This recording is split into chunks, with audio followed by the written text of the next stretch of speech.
This content is being produced by the podcast Bourbon Real Talk. The usual show format is to do a live review of a whiskey with a guest who tells their personal story. The purpose is to expose the world to the lives of people they may not have otherwise come in contact with. The goal is to reduce division and form new connections. Occasionally, we produce content that is meant to be educational like this program.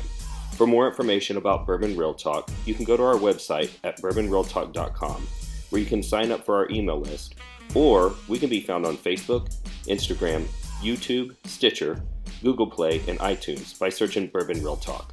Enjoy. Hello there, Bourbon Real Talk family. Wanted to do a little fun piece for you today entitled, Jack Daniel's is Transgender Bourbon. All right, so for those of you who do not know, Jack Daniel's, and this is an old dusty bottle that I got. This came from my grandfather's estate.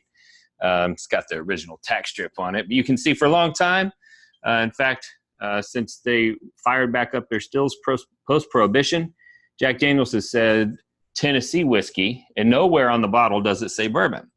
The government came to them and said, hey guys, we think that you're actually a bourbon, and we want you to say that you're a bourbon on the label so that consumers will not be confused. And Jack Daniel's said, well, that is all well and good, except for we follow a process we call the Lincoln County process. And that is basically where after they get done making their white dog, what some people call moonshine, the unaged spirit, they filter it through sugar maple charcoal. So they get these 4 foot by 2 inch by 2 inch strips of sugar maple, just like your cabinets might be made out of in your kitchen if you have maple cabinets. They burn it, and this type of wood doesn't make a lot of throw off a lot of char, right? It's a low ash wood, so there's not a lot of ashes that come off of it, which makes it great to turn into charcoal so that you can filter with it. And so they burn this wood and then they put it through a grinder. I've actually been to their facility and seen where they do this. And they will take that and put it into I think they're cypress columns, but they're open air. And the new distillate, the unaged distillate, drips down into this column that's filled, and I think it's 15 feet tall, with sugar maple charcoal, and what comes out of the bottom has been filtered. What gets filtered out? Well, a lot of the heavier esters and things that some people believe add complexity to whiskey, but those in Tennessee believe that it makes the whiskey off-putting. So it's a process that is used in other areas. It doesn't necessarily have to be done just in Tennessee. There are some Kentucky whiskeys that use this charcoal filter process. Nobody at the level of Jack Daniel's.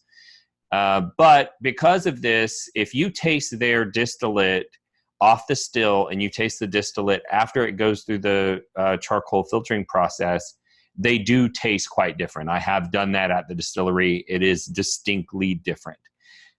Whether or not it's better is a separate debate, but it is different. So that's what Jack Daniel's did. They sent samples to the government for them to try side by side of their distillate, filtered and unfiltered, and they kind of forced the government to admit, okay, this is significant enough that we feel comfortable that you want to create this other category called Tennessee whiskey. And now there are laws in the state of Tennessee that basically state that if you want to label a product as Tennessee whiskey, it has to be made in the state, and then it does have to go through the Lincoln County process. There are some other caveats to that Jack Daniel's does not use. You're allowed to have some flavorings added to a Tennessee whiskey. Jack Daniel's does not do that. And if you did, then automatically it would not be bourbon anymore. And so the reason why I entitled this piece, Jack Daniel's is Transgender Bourbon, is that there's obviously a lot of controversy today with people who are self-identifying as something other than what they were born as. And I was listening to Jeff Arnett, the master distiller of Jack Daniel's, talk about the subject the other day.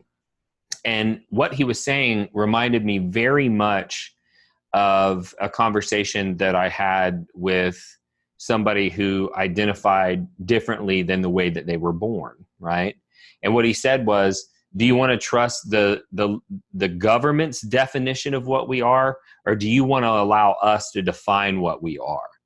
And that just kind of resonated with me because, as you know, my podcast does have individuals that are from different walks of life or different belief systems than myself.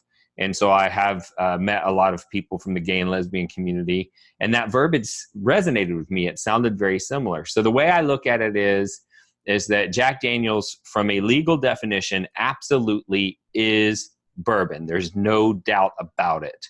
But it self-identifies as Tennessee whiskey. And also, no, not everybody who is a Tennessee whiskey chooses to not have the word bourbon on their label, because legally Jack Daniel's could if they wanted to. They choose not to because they're more proud of that Tennessee whiskey heritage than they are of the bourbon whiskey heritage. And so what I say is, let them define what they want to be, and we'll call them what they tell us to call them. But if you like the whiskey, then just drink it. So anyway, cheers out there, everybody. And if you have any questions, throw them in the comments below, and we'll see you next time on Bourbon Real Talk.